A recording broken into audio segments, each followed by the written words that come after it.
Welcome once again to the project. I'm your host, Manny. Happy to be with you. Today's episode is actually our first. I said in our previous episode that we were going to put our first video podcast up, and it just didn't work out. There was a couple of kinks that we couldn't get worked out, so it just didn't happen. I do apologize because I did promise that I did want to put out a video podcast, our first video podcast out, but it didn't take place. So we do apologize here on the project for that. But hopefully this iteration works. This time we make it work and it goes out there and we're able to deliver. Again, thank you for being on the project. Manny, your host. Let's get it started. There's a lot of stuff that we want to get through on this episode. I was reading an article yesterday in the Daily Caller, and it really caught my attention, and I wanted to talk about it in today's episode. So the title of the episode, or the title of the article, was "We're Being Persecuted," and it's about those young ladies in ASU that what's it called? They went after those two young guys in that multicultural center in Arizona State University. They're what's it called? After the university went over everything, they, I guess, levied their punishments or their determination, and this is their answer back. So it caught my attention. I definitely want to talk about that. And sticking with higher education, or what we want to call the bastions of higher education, we definitely want to talk about what is going on college campuses. So we definitely want to talk about that today in today's episode as well. And we also want to talk about the double standard that is going on in politics. It's crazy what came down yesterday when it comes to a certain politician versus another politician, and it's just the double standard. It's just horrible to see. So we definitely want to talk about that in today's episode. So let's get it started. Let's talk about Arizona State University. But before we do that, what I want to do is talk about our friends over at Instacart. Life is hard. We get stuck with so much things going on a daily basis, and isn't it nice to be able to not have to run to the supermarket when you're stuck at home, not having to run to your local chain grocery store that has a particular item that you need for a meal today or tomorrow, or you're stuck, maybe recording a show, or you have a term paper, or you have a project for work that needs to get done and it's your attention and needs it now, and you can't run to your grocery store. Isn't it nice to be able to just get on your phone or get on instacart.com, sign in, and order your items and have it delivered to you in approximately an hour? I mean, what a lifesaver. I mean, I said it before. I work odd hours, and sometimes I come and I do this show prep, and I'm like, and all of a sudden I get a craving, and I know that I can go right on to my account and just order stuff, and I can finish the segment, and the stuff is literally at my door in approximately an hour. Thank you so much, Instacart, because you have been a lifesaver, and you have been a sleep saver, because again, I need to get my naps in every once in a while. So again, thank you, Instacart. Check them out, instacart.com. That's instacart.com. You can get your first order free for any items ordered over $35. Once again, that's instacart.com. Thank you, Instacart. So, Arizona. It's like I can't talk today, right? Arizona State University. And I have to look down at my notes here, because I don't want to mispronounce the young lady's name. And you'll see you'll see why, because we'll share the article on our website, and embedded in the article there's a video of them being upset, or just saying something about the fact that their name was misspelled, I believe. But again, you take the opportunity, you look over that article, when we post it up on our page, so that you can be judged for yourself. So Mastani, and again, I do apologize, because I'm not trying to be rude. I'm not trying to be oppressive. I'm not trying to demean you in any way. I'm not 100% sure on how to pronounce your name. Mastani Qureshi and Zara Tekola. These two young ladies, and I know that you're familiar with the video. You've seen it. It went viral a few months ago. It was over on Instagram that the two young men in question, besides these ladies that we're talking about here, were sitting in a multicultural center at Arizona State University. Now, on their laptop, they had a sticker that said "Police Lives Matter." And according to the article that we read, not only did they have that, but they had a Chick-fil-A cup, and they sat not too far from a black student. And then there was something else that it just kind of escapes me. Because again, according to them, those items were oppressive to them. Just the fact that they had the the Police Lives Matter sticker on their laptop. And this is the kicker for me. I don't get it. But you have a Chick-fil-A cup. How is that oppressive? I'm sorry. I'm confused. Please help me. How is a Chick-fil-A cup oppressive? Man, listen. like they jokingly say, the Lord's chicken is so good. So because now I remember what it was. See, see the Lord just helped me, man. He put the thought right back into my head. But to basically come out and say that the cup, or the Chick-fil-A cup, was oppressive to you, and they had an anti-Biden T-shirt on. Okay, if you're a fan of Biden, and you voted for Biden, and I can see how that could be offensive to you if you voted for our current president. But to basically come out and say that they were not welcome there because they were in a multicultural space, and then you tell them that because they're white, they have no culture, and you basically attack these young men and have them leave the multicultural location, or multicultural room or site, whatever it was. I don't remember the specifics of it, but you have them leave because now you are saying that they're oppressing you, that they're oppressing other people, that people were upset.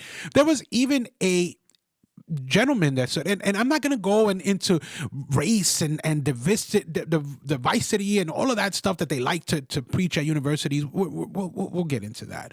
But there was another gentleman there from a different ethnicity, if we must present it that way, who said these guys are not offending anybody. They're just sitting there doing their work. Like, why are you bothering them?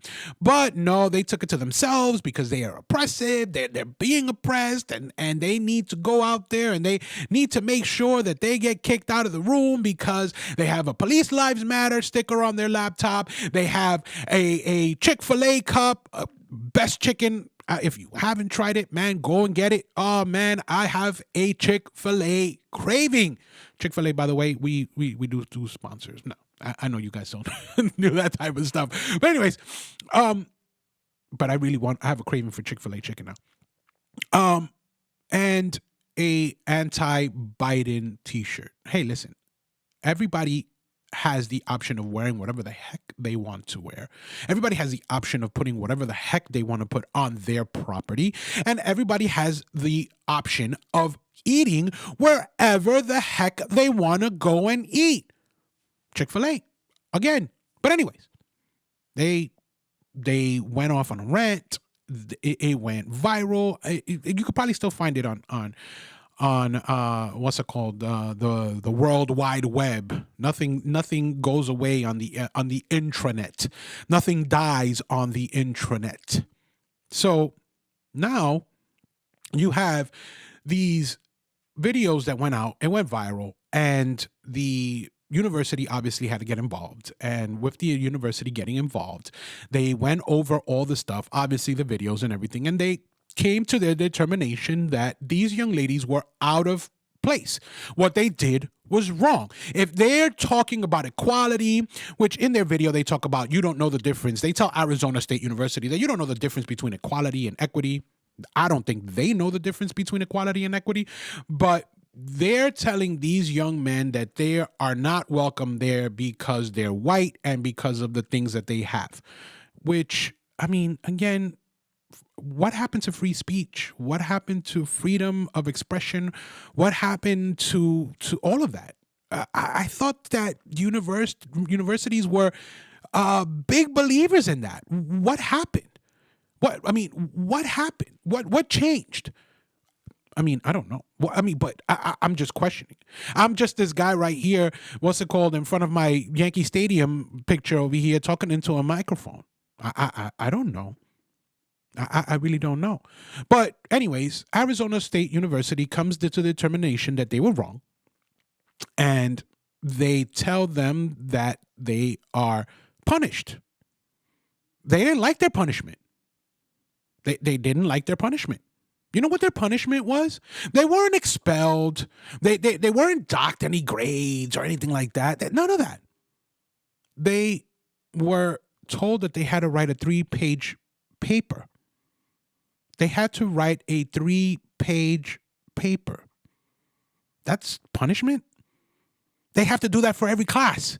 Every single class that they go to, they probably have to write some kind of a document, some kind of a paper to be able to get a passing grade. Come on, that's college, right?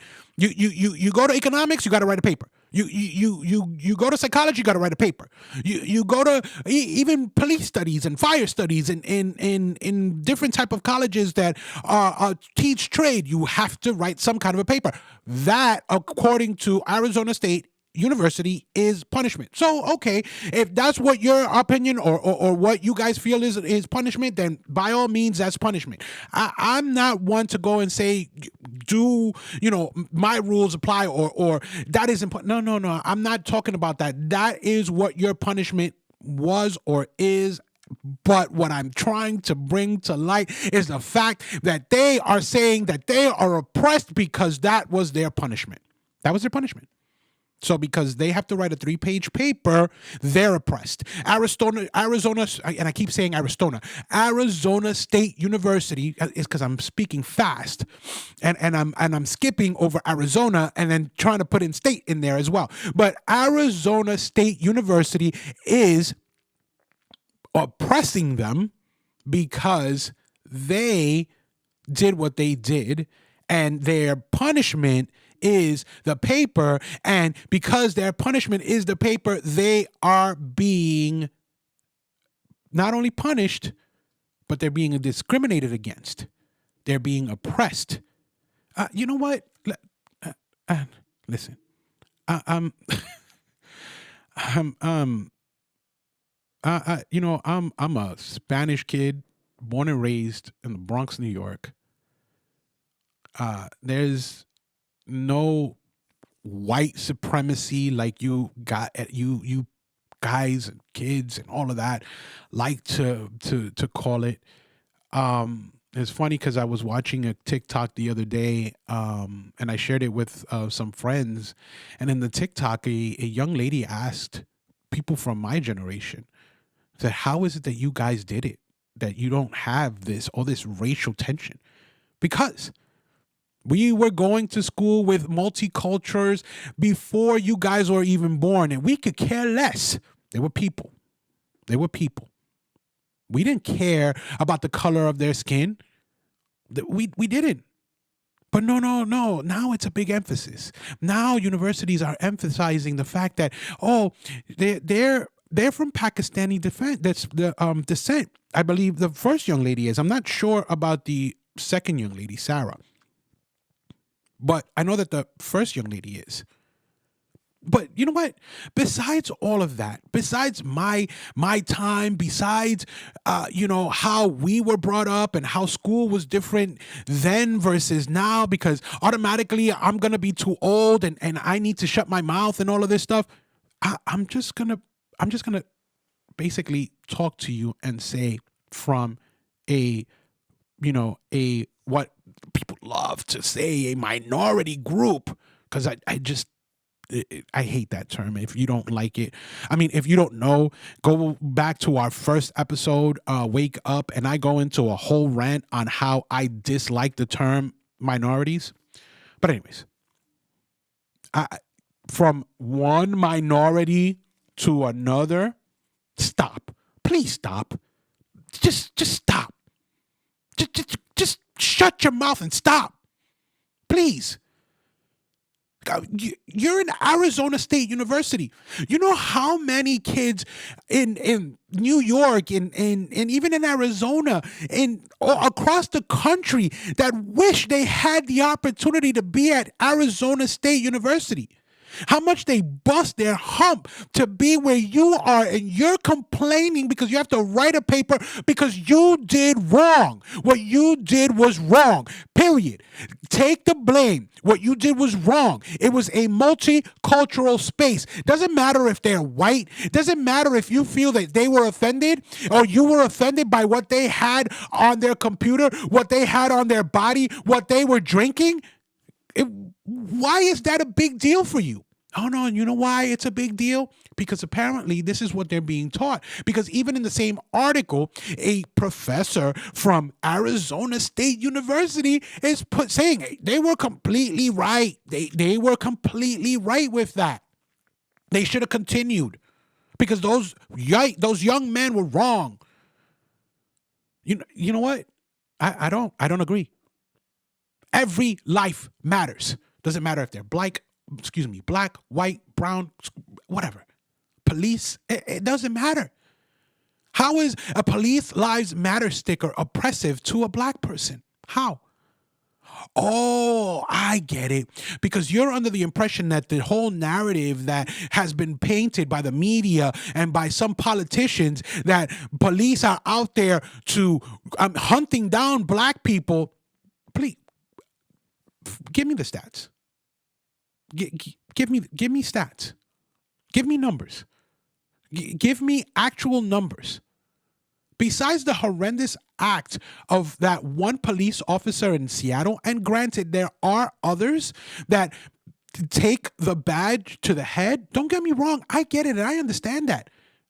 I grew up in New York City, 80s and 90s. I've been stopped by the police plenty of times for wearing my hat just like this, for playing my music too loud, for sitting back on my car with my head, just leaning back.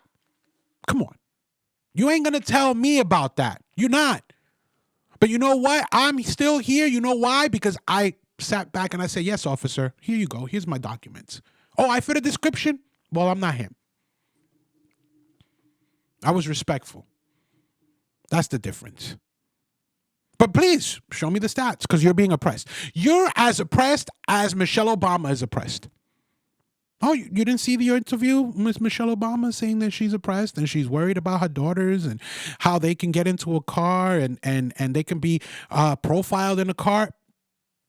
For crying out loud, please stop. Please stop. Those girls do not get into a car without a what's it called? An escort from Secret Service. So please stop. There's probably people that buy that, but you're not taking me for a fool. You're not. So please stop. Please stop. I'm serious. Just shut your mouth, do your punishment, and get on with your life. Stop with this whole thing that you're being oppressed, that somebody's holding you down, that you're, what's it called, in some kind of oppressive state, and they're out to get you. You're sitting at Arizona State University, again, a very prestigious college. Again, it's not, it's not Yale, it's not, Stanford or whatever, the Ivy Leagues, even Fordham University here in New York, okay, but still, people will kill themselves in order to be able to make it into Arizona State University. And you're there, and you need to take a full advantage of the fact that you're there. If you feel that there's things that need to be changed, then granted, go ahead and do the change. Go out there and go ahead and do what you feel needs to be done to make change. I'm all for it. But at the same time, you take the consequences for your actions. We're such a society where we don't accept the consequences of our actions. We're so quick and ready to blame someone else. And that's horrible. And that's where we are. That is truly where we are. Unbelievable. Unbelievable. This is where society is today.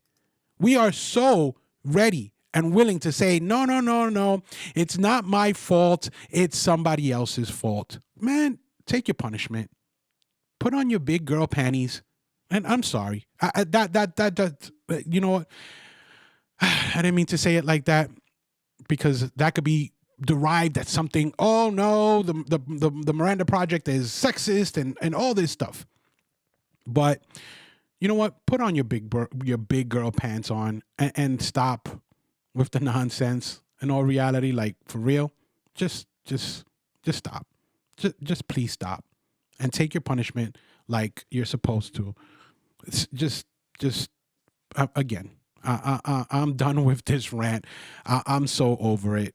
Just, do I can't anymore. I'm so done with it. But again, right back to let's talk about those bastions of high education that we need to talk about. Let's do that. Let's go ahead and talk about the bastions of education. Confession. I'm sick of COVID. Don't get me wrong. I mean, I'm sad for the sick and dying, obviously. Frontline workers and medical professionals, you're heroes. So grateful for your sacrifices for all of us. And I follow all of the rules, every one of them. But like so many of you, I'm sick of worrying about COVID. I'm sick of hearing about it. I'm sick of reading about it. I'm sick of talking about it. And I am definitely sick of reporting on it every single day. It's too much. There's too much confusion, and it's too political.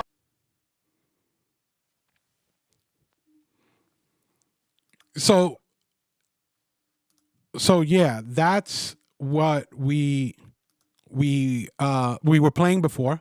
For those of you that didn't know what we were talking about, that's the video that we were playing for our, not the video, the soundbite. That was the soundbite that we were playing. For those that were on audio, they know the soundbite. For those that are on video, you can see the soundbite now. But yeah, that is our precursor to we don't want to talk about COVID, because we're just sick and tired of COVID. We are very sick and tired of talking about COVID, but we're going to talk about COVID because the bastions of higher education are just, they've completely lost their minds. And we go back to the term that we were talking about in our previous episode, mass formation psychosis. Let's just call it mass psychosis. Let's just call it that. Because what is going on in universities like Georgetown and Princeton and Cornell, Emerson College, I mean, the they're basically telling their students that they have to test twice a week. Twice a week they have to test for COVID, and they have to get a negative thing, a negative what's what's the thing called, a negative result. Sorry. So now, on top of that, they're not allowed to obviously be in common areas. They are, they're still dorming, I would assume. And I just read this article in the Post, and it's just ridiculous. The things that they're doing, they can't even they can't even go outside without wearing a mask. Outside. Now, mind you, let's be 100% real about here, and statistics and numbers and what we know, that what the CDC is telling us, and all of that. That this age group, the 18 through 29 age group, is the most probable, or not the most, excuse me, the least probable to have serious complications from COVID, Omicron, Delta, whatever you want to, all of the variants. Oh, we'll talk about the mass formation. I'm skipping ahead of myself. But anyways, these universities have basically lost their damn minds, and I'm sorry to put it that way, but they have. They are basically holding these young people hostage. And what this article reads is just to be. I mean, you're not living the college life. You're not going and being a young person. You're not doing any of that. You're sequestered. It's like you're in some kind of medical, I don't know, medical facility where you can't do what you want to do. You have to do what they tell you have to do. You can't go out. You can't eat in public. You can't go to your classes. You have to wear a mask at all times. And again, hey, listen, we spoke about masking. I'm not going to go into the whole thing, whatever. You want to wear a mask, wear a mask. We're not anyone to tell you not to do, what to do, what not to do, blah, blah, blah. We're not. But you're basically, it's like these kids, these children, not children, these young adults are being sequestered. And the craziest part about it, and we're going to share the article on our website, but the reason why we wanted to bring it up is because these are supposed to be the best places in the country to send the young adults of this country so that they can get the education that they need to prepare themselves for life. But yet, what kind of preparation are we giving them? Or is it just that we're completely and utterly indoctrinating them? I mean, we spoke about indoctrination, and we spoke about the two young ladies before. I mean, that's full indoctrination on what's it called, the fact that they're oppressed. But this is a indoctrination, this mass formation, this mass psychosis indoctrination that it's just, I mean, they are basically putting these young people through. And it's sad. It truly is sad to see. You read this article, and it just, I don't get it. I don't understand. I get it. We need to protect ourselves. I know that we need to be worried to some degree. I mentioned what we need to do. What we need to do. We know our bodies better than anyone else knows our bodies. We need to be prepared in the best way that we know that we need to be prepared for this virus. But it just never ending. It's wear 2-3 masks. You even if you're outside, and what's it called, in the courtyard, or just outside period, you still have to wear a mask. You can't go out to eat. You have to be in your dorm room. I think classes, I remember, it optional, virtual, but yet you're in the facility. For that, stay home. If we're going to be basically back to the virtual. And then the 2 forced tests every week? Too forced. Okay, I can't say forced, but forced. Because, in other words, if you don't take it, then you can't go either to class or you can't do, this, that, and the third. They are holding you accountable for giving them two negative tests per week. Oh, and here's the kicker. And this is why it's just mass psychosis. And going right back to that. Because if you give them a positive test result, then they relocate you to a separate location where you have to sit out the 10 days, not the 5 days that the CDC mentioned, the 10 days. And you have to sit there and wait until the 10 days are over, not have contact with anyone. Food will be dropped off and delivered to you, but you can't have contact with anyone. One of the young ladies said in the article that she had to have a friend, because she came up positive, she had to have a friend come and deliver food over to, not deliver food, because the food is delivered by the university or universities. The friend had to come to the location, to the window, so that she can wave from the window to her friend so she can have some kind of human interaction. This is college. Mind you, college and colleges and the stress of college and grades and what am I going to do with the rest of my life? What's going to end up happening when the 4 years are over? How, all the stresses of college and all of that. Now you're throwing on top of that, you're going to put this whole load of COVID and this whole load of, you have to make sure that you are negative on top of these young people, these young minds. More heightening more. And I'm sorry to just that pause, but it just heightens the fact that these young people will end up doing what a lot of college students have done. I mean, we can go over the numbers, we can go over the statistics, but the number of suicides in college is high because of the pressure put on these young people, because they have to make their grades, they have to maintain their grades, they have to maintain their GPAs, they have to look to see where they're going to go for the rest of their lives.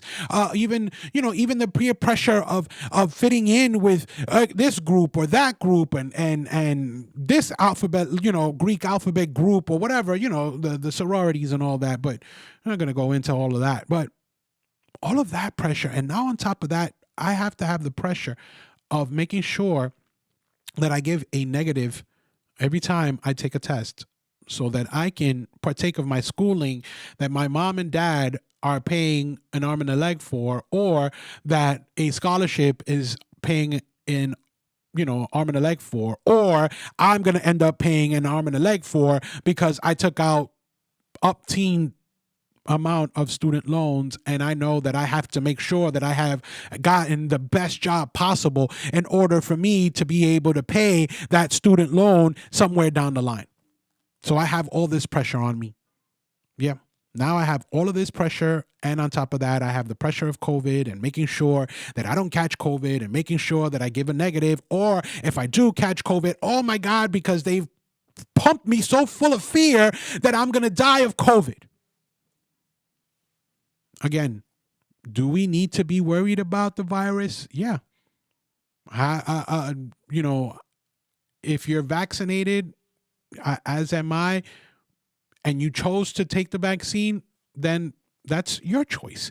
If you're not vaccinated and you don't want to take it, then again, that's your choice. I'm not for mandates. I've said it before and I'll say it again. But this is where we are. We're pumping these kids, and by kids, I mean young adults, full of fear over something that doesn't really, I mean, the numbers are so low within that age group. We need to be worried more of people older or people with comorbidities. And don't get me wrong, there's people in that age group that have comorbidities, and they need to be they need to be watched over. They need to be taken care of. But let's stop with this mass craziness that we're putting on these young people. Let's just stop with this mass psychosis, because that's what we're doing. We're just continuing the cycle of mass psychosis with these young people. And then don't get me started. Please don't get me started on what we're doing to our young kids. And now we're venturing off from college, the elite colleges, because we know that it's not only happening at Georgetown and Princeton and so on. We can't imagine, but we're sure that something like that is going on in your Fordhams and your Yales and your MITs and your Stanfords and all of that. We are 100% sure that that's basically going on in those places. So, but we just go right back to our kids, and we know that our kids are suffering. Our young kids are suffering. Yeah, Omicron is affecting them now. Now, yes, it is highly contagious and it's affecting them, and they're able to catch it. But we've taught a society of children now that masks is a norm. I have to deprogram my child, my 5-year-old, because he comes home with this impression that, oh, masks are the thing. I like my mask. No. No. Sorry. Please stop. Please stop. You don't like your mask. We're not doing that. Sorry. So this is where we are. What harm are we doing to our young? What harm are we doing to our young? I ask that question again. What harm are we doing to our young people? What harm are we doing because of the fear, the mass psychosis, as we spoke about in our previous episode, to our young adults who are preparing themselves to enter the workforce? What harm are we doing our young children that are going through the school ages, the elementary ages, the junior high school ages, the high school ages? What harm are we doing these young people? Please. I know that we have to be worried about the virus and the teachers and staff and everything. I get it. I understand that. But what harm are we doing these young people? That's the question. I'll leave it there. I'll leave that there for you.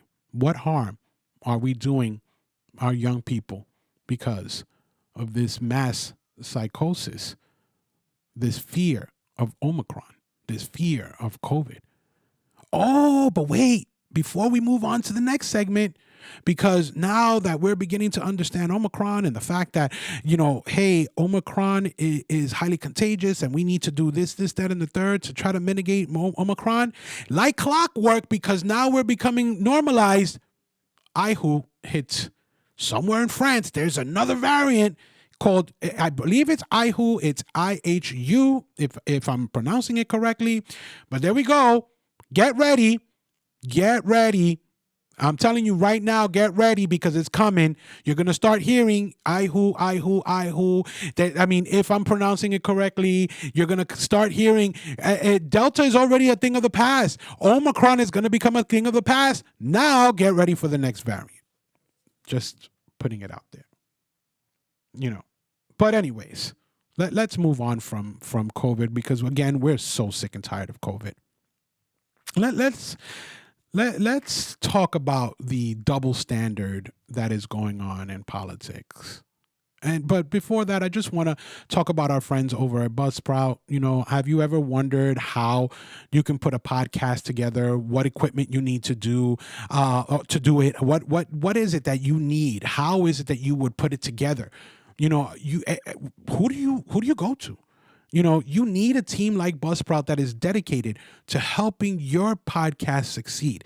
They have the ability to put your podcast on all the major podcast platforms. Buzzsprout has tutorials. They have YouTube art, what's it called, pages and just instructional information that can help you get your podcast off the ground to being a successful one.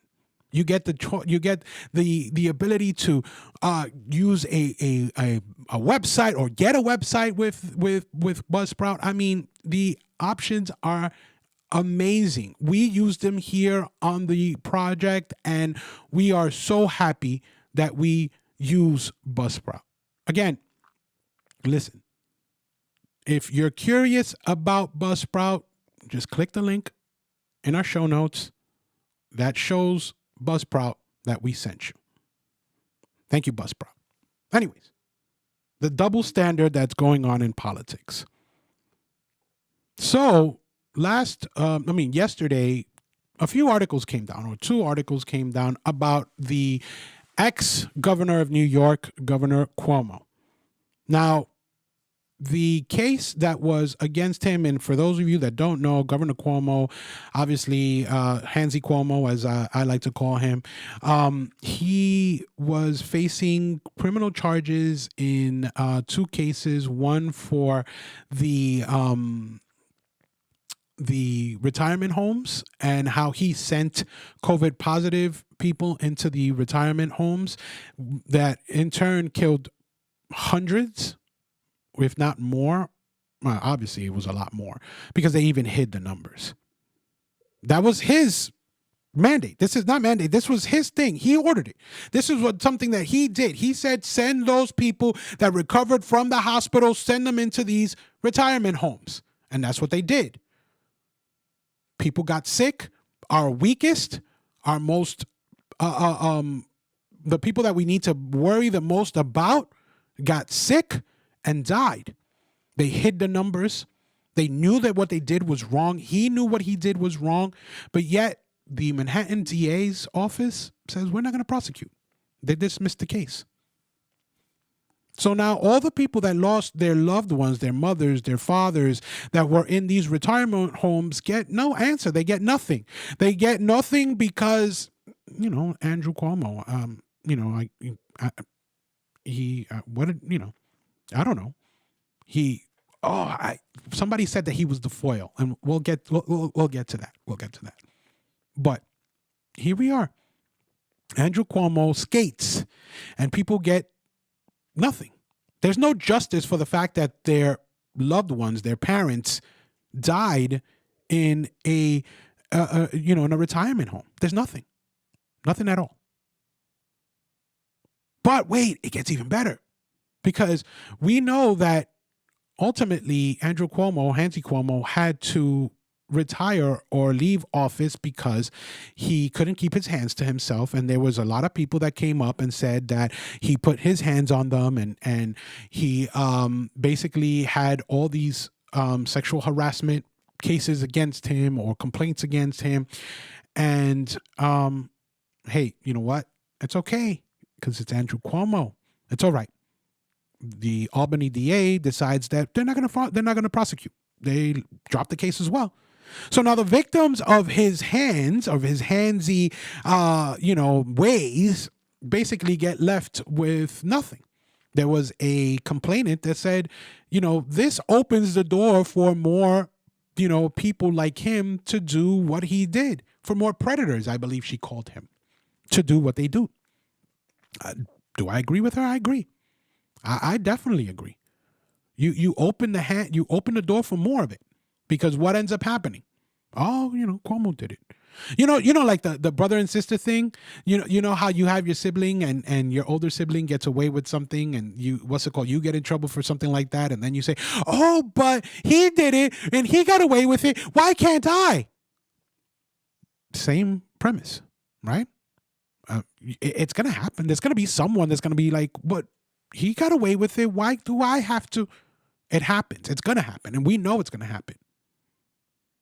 So he got away with it scot-free. 2 charges. 2 charges. Andrew Cuomo skated. 2 charges. Boom, gone. So here's where the foil comes into play. Here's where the what's it called? The two-sided thing, like we mentioned before, the double standard comes into play. At the same time as the DAs are dropping these cases, then President Trump is getting subpoenaed by the AG of New York, but not only him, his son and his daughter, because they continue to file or search for criminal charges against his company, which is a total political witch hunt. So Cuomo just got away with killing thousands, with putting his hands on over 10 complainants. He got away with it, but you're still going to pursue criminal charges on someone that has, whether he's guilty or not, we don't know.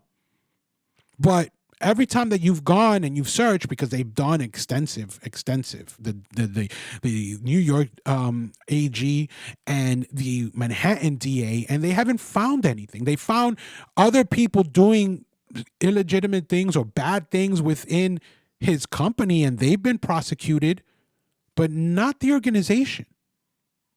Now I get it. A lot of people, especially here in New York, they're not Trump supporters. They don't like Trump. Whatever.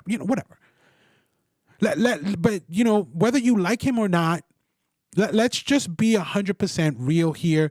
This is a double standard. Cuomo gets away with murder. Trump doesn't get away with nothing yet, because we don't know what is going to transpire. We don't. But Cuomo gets away with murder. Let's continue to follow through and make sure that we find something, because we're going to find something. We know we're going to find something. We have to continue to find something. Let's go. Isn't that a double standard? Again, you don't have to put your political affiliation aside. Whether you're a Democrat, Republican, doesn't matter. Just look at the facts of the matter. Because if it was me and I got accused of putting my hands on 10 women or even one woman in my place of employment, I would not be at work and I would probably be in jail. Let it be the case. Now, don't get me wrong. If I was also charged with embezzlement or whatever it is that they're trying to charge Trump with, I would probably be in jail too. I don't have the attorneys that they have. I don't have that kind of money. I don't. But come on. Let's be 100% real here. Let us be 100% real. Put away your political affiliations to the side and open your eyes to the double standard that is going on here. Whether you like Trump or you hate Trump, whether you like Cuomo or you hate Cuomo, it doesn't matter. There's a huge double standard here. And it's funny because I posted something on our website, and this is why there's so many people that are so against New York, and they wouldn't even step in New York with a 10-foot pole. Because criminals are getting away with murder, i.e. Cuomo, and obviously other people. We're going to talk about that in future episodes on what's going on with the penal system here in New York. And then the people that they choose or pick and choose not to get away with, whether he does or don't, we don't know yet because it's still an open investigation. He has to deal with the stuff that he's dealing with. So we'll leave it there because we wanted to pinpoint the double standard that is going in here, what's going on here in New York, and how people just they kind of look at New York as a laughing matter. And if you were to look at some of these posts that I've seen on our website, on our Facebook page, you would understand. You would see it. But, that's without saying. So, with this, I conclude. I definitely want to thank you for joining us on the project. Hopefully we can get our first video podcast up, it's it gave me a problem. What's it called yesterday? But I not yesterday, the day before. But we're hopefully we here at the team can get it going and we can have our first video podcast. Thank you once again for joining us on our podcast, the project. You can follow us on our website, the Miranda Project, projct.com. Check us out on Facebook, on Instagram, and on Twitter as well. That's our website, the Miranda Project, projct.com. And as we always say, if you're not into politics, just remember, politics is in to you. Thank you once again for joining us. God bless you all. Have a great day.